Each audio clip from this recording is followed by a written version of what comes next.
Well, welcome to the 700 Club. Thanks so much for joining with us. We've got some bad economic news. The Dow has lost more than 1,300 points in just 2 days.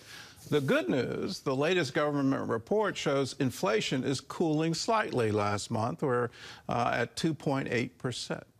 Well, while Americans have been feeling anxious about the economy, President Trump remains unfazed, saying this country's gonna boom. Lori Johnson reports. Since Monday, the market has dropped more than 1,300 points amid growing concerns of a recession. President Trump told reporters he does not believe that's going to happen. He made the comment alongside Elon Musk while buying a Tesla. Specifically on the recession. Yeah. Do you I think there will be a recession? I don't see it at all. I think this country is going to boom. He also predicted a Wall Street rebound. Some people are going to make great deals by buying stocks and bonds and all the things they're buying. I think we're going to have an economy that's a real economy, not a fake economy. Some economists speculate the president's tariff talk triggers what investors hate most, uncertainty. Businesses really don't know what the policy is, where it's going, what's being tariffed, what's not being tariffed, and it's frustrating. And when they don't understand, what they tend to do is they just pull back.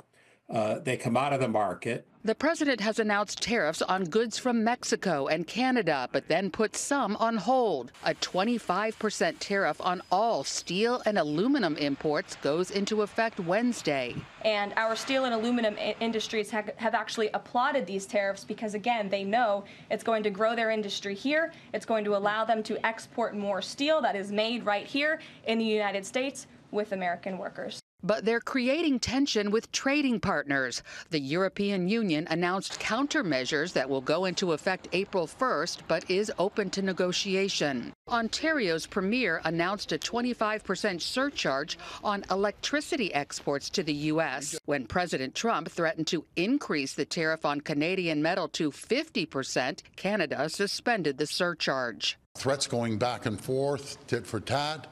I've agreed to suspend temporarily, and we always have that tool in our toolkit, until we sit down over the next day or two. I'll be heading down to Washington.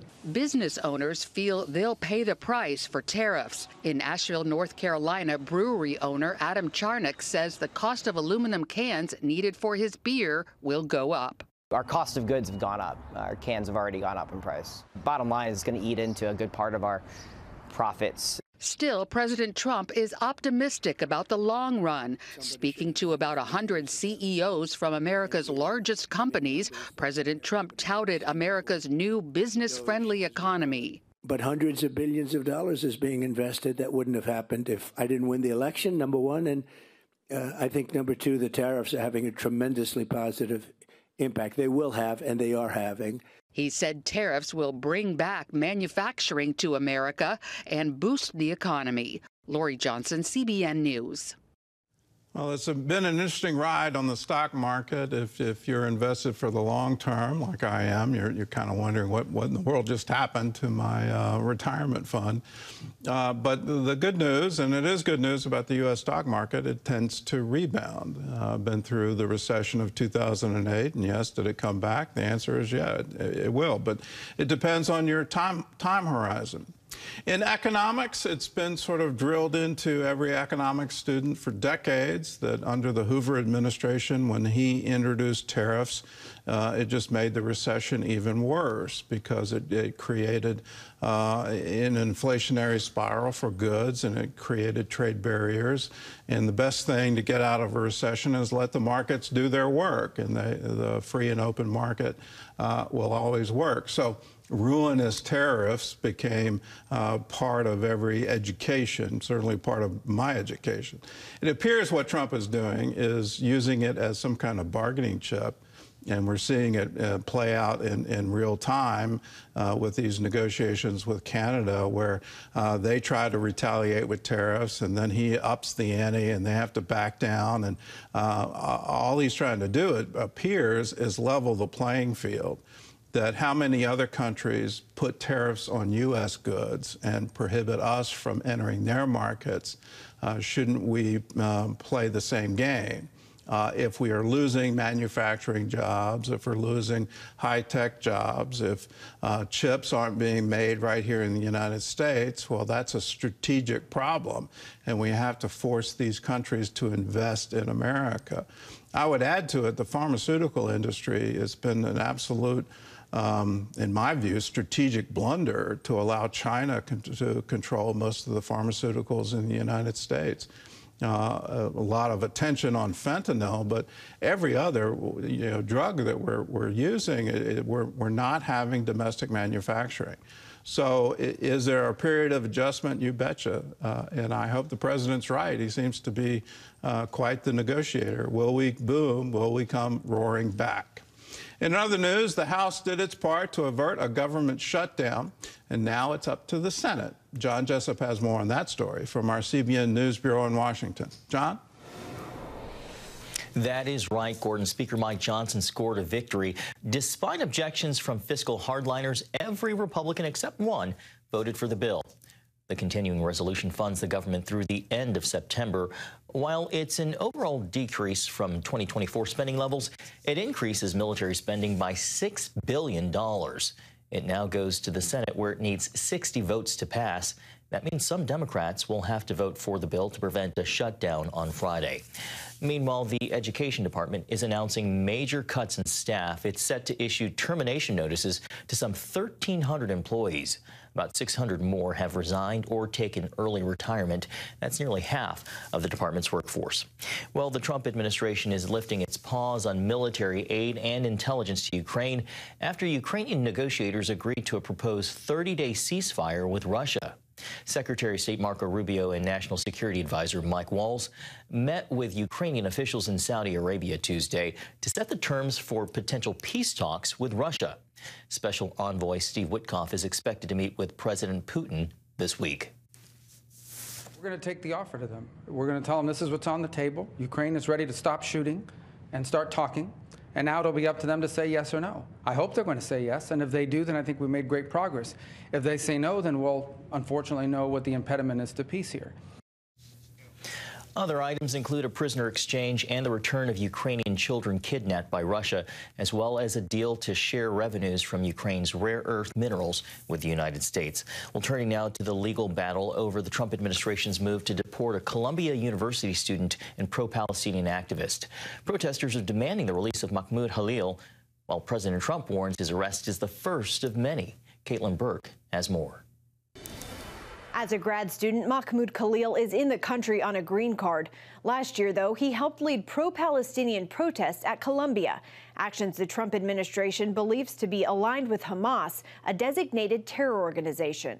Our main demand, which is divestment from the Israeli occupation, there's an impasse in that. Khalil became one of the most visible campus activists last year, acting as a negotiator for students who erected a tent encampment on Columbia's campus. Now his lawyer says he's being held at a Louisiana detention facility due to President Trump's executive orders prohibiting anti-Semitism. They've invoked this broad, vague immigration authority that in theory allows, with due process, the removal of someone based on a certification of the Secretary of State that they're compromising national security interests. This is a preposterous and dangerous extension of that authority, and it's basically meant to remove spies, not individuals engaged in human rights activism. Mahmoud Khalil was an individual who was given the privilege of coming to this country to study at one of our nation's finest universities and colleges. And he took advantage of that opportunity, of that privilege, by siding with terrorists. A federal judge has temporarily blocked Khalil's deportation while the case plays out in court. His speech is absolutely protected by the Constitution,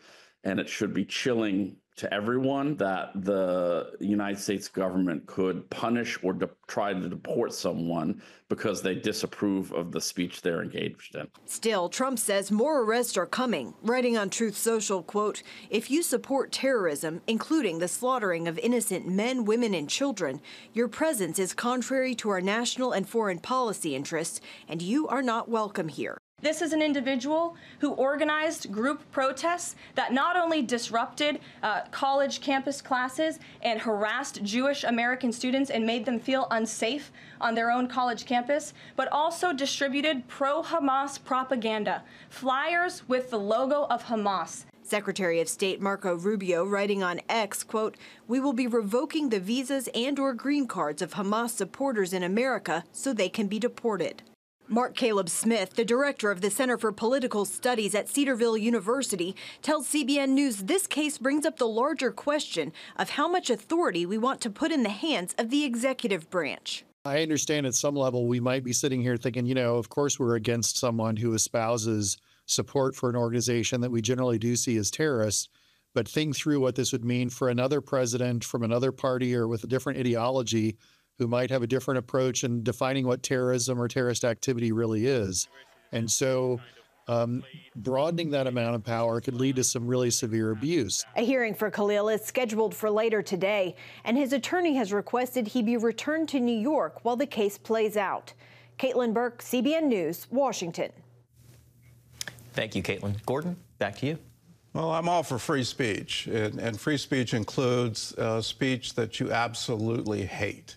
And everyone has a right to their opinion. Everybody has a right to free expression. Everybody has a right to free assembly.